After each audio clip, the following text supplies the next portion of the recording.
Terence Crawford is great. He's the great. To me, he's the best.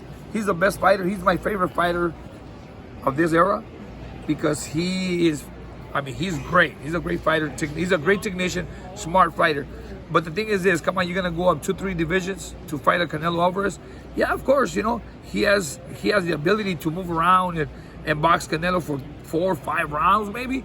But as soon as Canelo catches him, he's gonna hurt him. I mean, 168 to 154 is a big difference. He's coming up from 47. I mean, a lot of people are really high on Terence Crawford. I am high on Crawford. At 154, I can say anybody. I don't care. 164, 154, 147. There is nobody out there that can beat Terence Crawford. But you're moving 168 to 168. I don't know what weight they're fighting at, catch weight or whatever.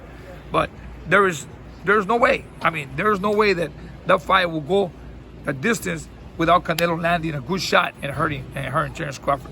You see Triple G, the hardest fighter, the hardest puncher in that division, landed some great shots on Canelo and didn't even hurt him, you know? So I don't think Terence Crawford has, I'm not gonna say he doesn't have the power, it's just that at that division, he don't carry that power to hurt Canelo.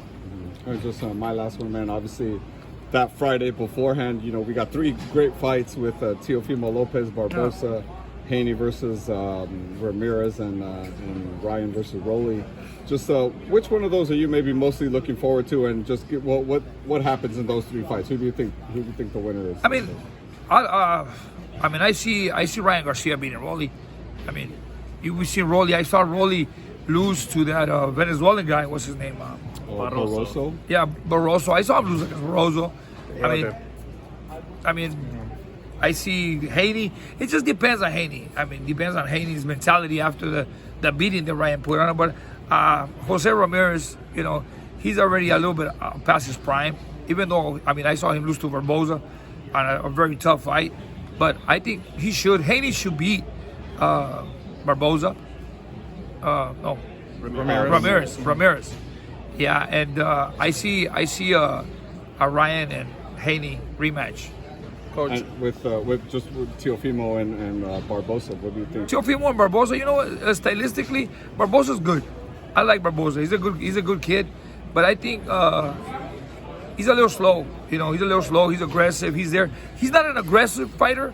He's not a boxer. He's a medium range fighter, and Teofimo has a little bit more ability. You know, but if Barbosa applies pressure and stays close to Teofimo, he can pull it off. But I think that Teofimo, his style is a little different. It's complicated for Barbosa. Coach, the following day after Canelo, we see Master Inoue. What are your thoughts on the Japanese fighter, who many people consider him pound for pound?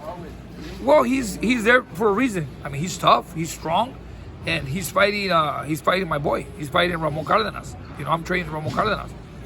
A lot of people don't know how Ramon Cardenas is. He's not he's not a volume puncher.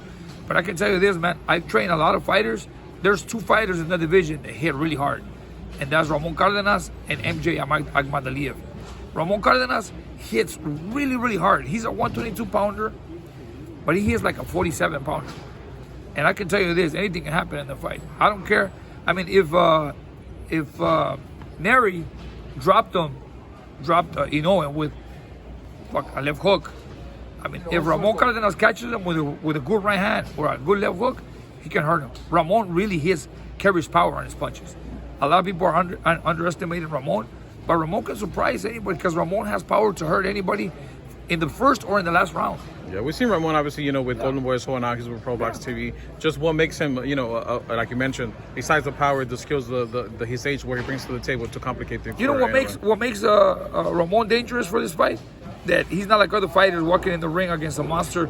When they walk in there, they're already intimidated.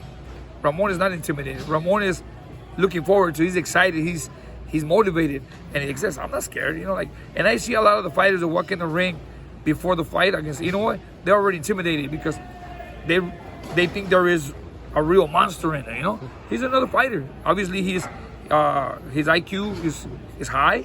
I mean, he has power and he's aggressive, but you know. Styles make fights, and let's see what happens with Ramon. Once Ramon hits him, he's gonna think about it. Joel, you mentioned it was the left hand that put him down against Neri.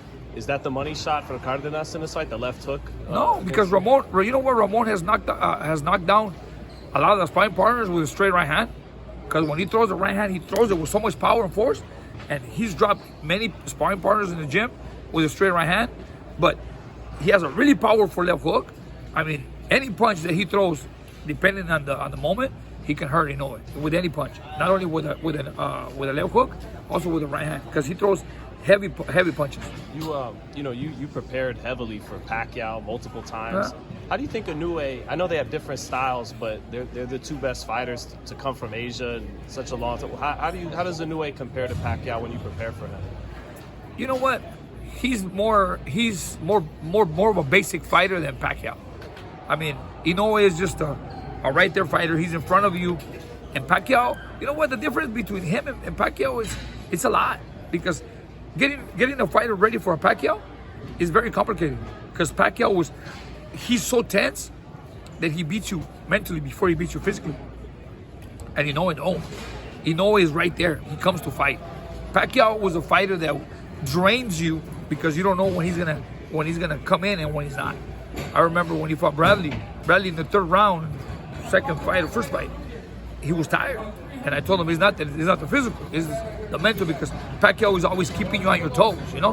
And that's the difference. Pacquiao was very elusive, and he drained you mentally before he beat you physically. And Joel, last one for me, man. You played a big role when BIVOL upset Canelo. You helped out in that camp. You know what? When he came to me, I had already trained the Turkish guy, Abdi Yildirim, for him. I know Canelo. I'm Mexican. You know, I was in my career. You know, growing up as a Mexican fighter, I know the goods and bads of a Mexican fighter, and I know Canelo, and I knew Canelo's weaknesses and how you can frustrate him. You frustrate Canelo, you beat him. You frustrate him first. When they came to me and said, "Okay, we're gonna train Canelo, train BIVOL, and we want you to be part of the team. Let's go part of the plan. What does he need?" And we started putting things together in the gym. You know, we started working on it. And one of the main keys was keep jabbing him, keep jabbing him, keep jabbing him. Don't stop jabbing. That's what Canelo always tries to hit you in the arm to wear you down. And if you watch the fight, I had a bag of ice all the time on his arm through the whole fight. In the second round, I know facial expressions. When Canelo was trying to get in and he couldn't get in, and tried it and coming back, and he started making different. I said, you know what? He's frustrated. Keep jabbing him. Keep him away. There was a point where they wanted to send Canelo, BIVOL to knock out Canelo. No. Stop. Let's keep him where he is, because one knockdown will take the fight away from us. So we played a big role on the plan for the fight, and it came out right. It's just that BIVOL executes plans really well. How do you think Benavidez would do against BIVOL? Benavidez against BIVOL? Yeah. You know what? Benavidez's confidence, that's what makes him who he is. He has a lot of confidence. You know, he has speed. He doesn't have that one punch knockout power, but he has volume, and he overwhelms you. But BIVOL is smart. BIVOL is very smart, stepping in and stepping out. I mean, you know what? I wouldn't favor either of them, because they both are great fighters. You know, it's a 50-50 fight. That fight will be more on Benavidez's volume or BIVOL's power and strategy. And I think it's a 50-50 fight. It's a great fight. To me, it's a great match. Thanks, Joel. Okay, guys. Thank you, brother.